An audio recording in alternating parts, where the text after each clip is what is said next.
The new chapter we will discuss from the strength of materials. The chapter is springs. Springs are the elastic members. Springs are the elastic members का मतलब क्या होता है कि जब हम पुल करते हैं स्प्रिंग को तो उसकी लेंथ जो है वो इंक्रीज हो जाती है और जब हम फोर्स रिमूव करते हैं तो वापस ओरिजिनल पोजीशन पे आ जाती है।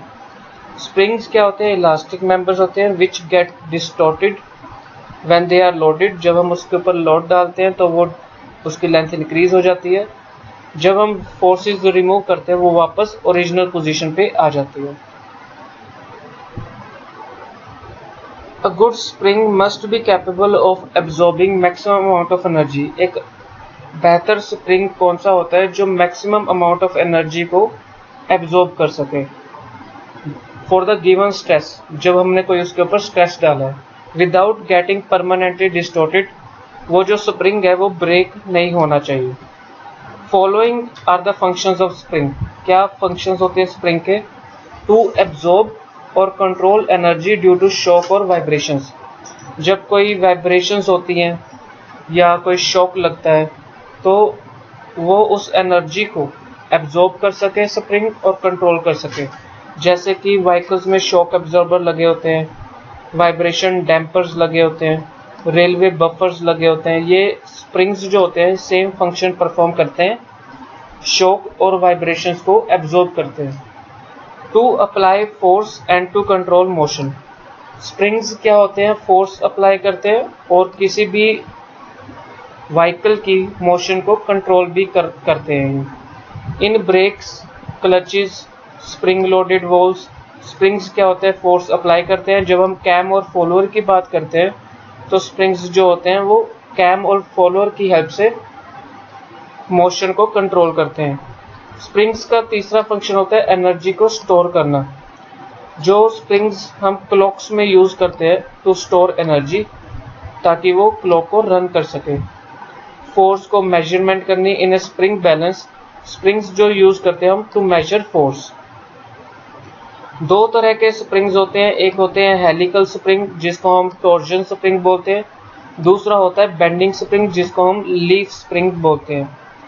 हेलिकल स्प्रिंग दो तरह के होते हैं, एक क्लोज्ड कॉइल हेलिकल स्प्रिंग होता है, एक ओपन कॉइल हेलिकल स्प्रिंग होता है। क्लोज्ड कॉइल हेलिकल स्प्रिंग को टेंशन हेलिकल स्प्रिंग बोलते हैं, मतलब इसको जब हम स्प्रिंग को पुल करते हैं, और जब हम स्प्रिंग को पुश करते हैं तो कंप्रेशन हेलिकल स्प्रिंग बोलते हैं। हेलिकल स्प्रिंग्स जो होते हैं वो वायर कॉइल्ड के बने होते हैं in the form of helix. इनकी जो शेप होती है ये हेलिक्स शेप की होती है। On the basis of helix angle, ये जो एंगल बन रहा है ये हेलिक्स एंगल बन रहा है। द हेलिकल स्प्रिंग्स को दो टाइप्स में क्लासिफाई किया गया है, closed coiled helical spring and open coiled helical spring. Closed coil को टेंशन हेलिकल स्प्रिंग बोलते हैं और ओपन कॉइल स्प्रिंग को कंप्रेशन हेलिकल स्प्रिंग बोलते हैं। दूसरा जो स्प्रिंग होता है वो बेंडिंग स्प्रिंग होता है, जो लीफ स्प्रिंग होता है। ये ट्रक्स बसेस में यूज होता है leaf spring. Springs which are subjected to bending only, वो स्प्रिंग्स जिसके ऊपर सिर्फ बेंडिंग स्ट्रेस लगता है उसको बेंडिंग स्प्रिंग बोलते हैं। Leaf spring are also called bending springs. Bending springs को लीफ स्प्रिंग्स भी बोला जाता है। ये बेसिकली ऑटोमोबाइल्स में यूज होता है ताकि जितने भी शॉक्स लग रहे हैं उसको एब्जॉर्ब कर सके। इसमें टेंसाइल और कंप्रेसिव फोर्सेस लगती हैं लीफ स्प्रिंग के ऊपर। अब हेलिकल स्प्रिंग्स में कुछ टर्म्स हैं जो हमने डिस्कस करनी है। फर्स्ट टर्म है सॉलिड एंगल। सॉलिड एंगल क्या होता है? If A compression spring is compressed, अगर उसके ऊपर पुश किया है, स्प्रिंग के ऊपर कंप्रेशन स्ट्रेस लगी है, until the coils come in contact, जब उसके ऊपर पुश लगेगा, कंप्रेसिव स्ट्रेस लगेगी तो स्प्रिंग्स क्या होंगे? एक दूसरे के कॉन्टैक्ट में आ जाएंगे विद ईच अदर, उसको हम बोलते हैं solid. Solid length of the spring क्या होता है? It is a product of the total number of coils. उस स्प्रिंग की टोटल नंबर ऑफ कॉइल्स कितनी है और वायर का डायमीटर कितना है, उसको जब हम मल्टीप्लाई कर देंगे तो वो सॉलिड लेंथ हो जाएगा। सॉलिड लेंथ क्या होता है? Number of coils multiply diameter of wire, that equals to n multiply d। n means number of coil, d means diameter of the wire. What is free length? अब free length क्या होता है? The length of the spring in the free और unloaded condition, that is free length. जहाँ पे कोई load नहीं लगता उसको फ्री लेंथ बोलते हैं। Next term is spring index. Spring index क्या होता है? The ratio of mean diameter of the coil. जो कॉइल है उसका डायमीटर और जो वायर है उसका डायमीटर, इन दोनों की जो रेशियो निकालेंगे वो उसको हम बोलेंगे spring index. What is pitch? Pitch क्या होती है? It is defined as the axial distance between the adjacent coil in the unloaded state. Pitch of the coil क्या होता है कि जो फ्री लेंथ होती है जिसके ऊपर लोड नहीं लग रहा, ठीक है, एक तो वो लोड जिसके ऊपर फ्री लोड नहीं लग रहा, फ्री लेंथ बोलते हैं उसको, n डैश माइनस वन, मतलब जो टोटल नंबर ऑफ कॉइल्स, किन कॉइल्स के ऊपर लोड नहीं लग रहा, तो वो रेशियो जब हम निकालेंगे उसको हम बोलेंगे pitch of the coil. Next is helix angle. Helix angle क्या होता है? The angle with the axis of the spring wire makes with the horizontal line. अब स्प्रिंग क्या होती है? ये हेलिकल इसकी शेप होती है। अब ये जो एंगल बन रहा है with the horizontal direction, angle with the axis of the spring, ये एक्सिस ऑफ द स्प्रिंग जो हॉरिजॉन्टल लाइन के साथ जो एंगल बना रही है इसको हम हेलिक्स एंगल बोलते हैं। स्टिफनेस ऑफ द स्प्रिंग क्या होता है? It is defined as the load per unit deflection. कितना लोड लग रहा है स्प्रिंग के ऊपर और उस लोड लगने के बाद उस स्प्रिंग में कितनी डिफ्लेक्शन हो रही है, उसको हम बोलते हैं stiffness of the spring. What is angle of twist? It is the angle through which the cross section of the bar is twisted due to the twisting moment और टॉर्क। जब आप किसी चीज को ट्विस्ट करते हो दोनों साइड से, ऑपोजिट डायरेक्शन से, तो जो ट्विस्ट होगी उसको हम बोलते हैं एंगल ऑफ ट्विस्ट, मतलब कितना एंगल वो ट्विस्ट हुआ है। Proof load, it is the maximum load which A spring can carry without undergoing permanent distortion, मतलब कितना मैक्सिमम लोड उस स्प्रिंग के ऊपर लग रहा है जबकि उस स्प्रिंग में कोई परमानेंट डिस्टॉर्शन नहीं है, मतलब वो परमानेंटली ब्रेक नहीं हुआ है, बिना ब्रेक हुए उसके ऊपर मैक्सिमम लोड जो लगा है उसको हम प्रूफ लोड बोलते हैं। उसी तरह से जो मैक्सिमम स्ट्रेस उस स्प्रिंग के ऊपर लगा हुआ है due to their without undergoing any permanent distortion, उसको हम बोलते हैं प्रूफ स्ट्रेस। रेजिलियंस क्या होता है? When a body is stressed with in A elastic limit. Resilience का मतलब होता है कि जब किसी स्प्रिंग के ऊपर हमने लोड लगाया है और वो स्प्रिंग जो है उस स्ट्रेस को, उस लोड को एब्जॉर्ब कर चुका है, उस एनर्जी को एब्जॉर्ब कर रहा है, ठीक है, उसको कितनी एनर्जी उसमें स्टोर हुई है उसको हम बोलते हैं resilience. Proof resilience, when a body is stressed up to elastic limit, जब बॉडी पे स्ट्रेस लगा है विद इन इलास्टिक लिमिट, कितनी maximum amount of energy store हुई है उसको हम बोलते हैं प्रूफ रेजिलियंस।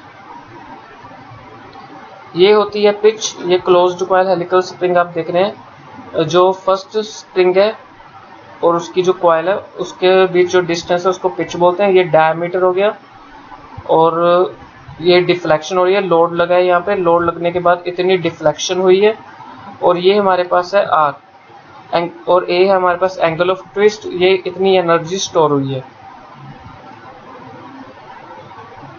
डी को बोलते हैं diameter of spring wire, R radius, P pitch, N number of coils, load कितना लगा है, modulus of rigidity, angle of twist theta बोलते हैं, डिफ्लेक्शन ऑफ स्प्रिंग कितनी डिफ्लेक्शन हुई, L means length of the spring. अब आपने फॉर्मूला करना है, सीधा डायरेक्ट फॉर्मूला आपने याद रखना है। क्लोज्ड कॉइल हेलिकल स्प्रिंग का फॉर्मूला क्या होता है? तो ट्विस्टिंग मोमेंट, टी होता है ट्विस्टिंग मोमेंट, इसको बोलते हैं W मल्टीप्लाई आर। अगर आपने ट्विस्टिंग मोमेंट अलग से फाइंड आउट करना है तो उसका होता है फॉर्मूला W मल्टीप्लाई आर। ये हमने टॉर्जन के केस में भी एक फॉर्मूला किया था सॉलिड शाफ्ट के लिए, 5/16 FS d3। जब आप इसको इक्वल कर दोगे तो आपके पास FS आ जाएगा, मतलब स्ट्रेस आ जाएगा, stress on closed helical spring. तो इसका फॉर्मूला होता है 16W multiply R divide by pi D cube. एक आपने बेंडिंग इक्वेशन की थी T/I इक्वल्स टू G थीटा by L, twisting moment T equals to W by R होता है, W मल्टीप्लाई R होता है। तो ये एक फॉर्मूला आपने याद रखना है एंगल ऑफ ट्विस्ट का। ये क्लोज्ड कॉइल हेलिकल स्प्रिंग में स्ट्रेस का फॉर्मूला आपने याद रखना है, और moment of inertia x axis और y एक्सिस दोनों पे करना है। तो जब आप इन दोनों का सम करोगे π/32 d4 आएगा। ये हमारे पास सर्कुलर के केस में होता है। लेंथ ऑफ वायर क्या होता है, क्योंकि सरकमफ्रांस क्या होता है 2πr और n होता है नंबर ऑफ कॉइल्स, तो थीटा आपके पास फॉर्मूला आएगा एंगल 64WR²N/GD4। तो आपके पास दो फॉर्मूले हैं, एक ये फॉर्मूला f थीटा का याद रखना है, बहुत इंपॉर्टेंट है, और एक आपने याद रखना है FS। अब डिफ्लेक्शन ऑफ स्प्रिंग का फॉर्मूला आपने याद रखना है। In the closed helical spring delta equals to 64 WR³ N/GD4। एक फॉर्मूला आपका डिफ्लेक्शन का हो गया, दूसरा फॉर्मूला आपका एंगल का हो गया, जिसमें बस स्केयर और क्यूब का फर्क है। जब आप एंगल की बात करोगे तो यहाँ पे स्केयर लगेगा, जब आप डिफ्लेक्शन की बात करोगे तो यहाँ पे क्यूब लगेगा। तो यही फर्क है यहाँ पे। और उसके बाद जो फॉर्मूला हमने किया था Fs का, एक फॉर्मूला आपने ये याद रखना है 16 WR/πd³। तो ये तीन फॉर्मूले आपने याद रखने हैं क्लोज्ड हेलिकल स्प्रिंग पे। और चौथा फॉर्मूला जो आपने याद रखना है that is strain energy stored in the spring. Strain energy में आपने U का फॉर्मूला याद रखना है। स्ट्रेन एनर्जी को हम U के साथ डिनोट करते हैं। फॉर्मूला होता है 32 W² R³ N/GD4। और स्टिफनेस ऑफ द कॉइल का आपने फॉर्मूला याद रखना है GD4/64 R³ N। तो आपके पास टोटल 5 फॉर्मूलाज हो गए in closed coil helical spring. अब हम न्यूमेरिकल डिस्कस करेंगे।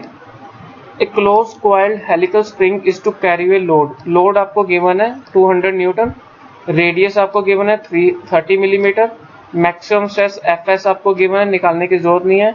Diameter of wire small d आपने कैलकुलेट करना है। फॉर्मूला आप यही लगाओगे, Fs का फॉर्मूला लगाओगे, यहाँ से आप स्मॉल d कैलकुलेट कर लोगे, सारी वैल्यूज सब्सटीट्यूट करके आपके पास आंसर आ जाएगा। आपके पास W भी गिवन है, R भी गिवन है और Fs भी गिवन है। D आपने कैलकुलेट करना है, पाई की वैल्यू आपने 3.14 लेनी है। नेक्स्ट न्यूमेरिकल है closed coil helical spring is found by wire. Diameter of wire small d given है आपको, mean diameter of coil capital D given है, नंबर ऑफ कॉइल्स आपको turns of the coil 12 given है और stress आपको given है 350 Newton पर millimetre square. Modulus of rigidity भी आपको गिवन है। एक्सियल लोड एंड डिफ्लेक्शन आपने कैलकुलेट करना है, मतलब डिफ्लेक्शन मींस आपने डेल्टा कैलकुलेट करना है और एक्सियल लोड कैलकुलेट करना है। Mean coil diameter, mean coil का डायमीटर आपको गिवन है, रेडियस निकालना है आपने। तो रेडियस कैसे आएगा 80/2 करके। स्ट्रेस का फॉर्मूला क्या होता है 16 WR/πd³। अब आपके पास लोड नहीं गिवन, ठीक है, तो लोड आपको कैलकुलेट करना पड़ेगा। Fs आपको गिवन है, स्ट्रेस गिवन है, रेडियस आपने 40 कैलकुलेट किया है, डायमीटर ऑफ वायर आपको गिवन है, पाई आपने 3.14 लेना है। डिफ्लेक्शन का फॉर्मूला आपने सब्सटीट्यूट करना है, W लोड आपने कैलकुलेट कर लिया है, रेडियस आपने 40 निकाला है, N नंबर ऑफ कॉइल्स आपको गिवन है, मॉडुलस ऑफ रिजिडिटी की वैल्यू भी गिवन है और डायमीटर ऑफ वायर भी गिवन है। तो ये सारी वैल्यूज आपने सब्सटीट्यूट करनी है, आपके पास आंसर आ जाएगा।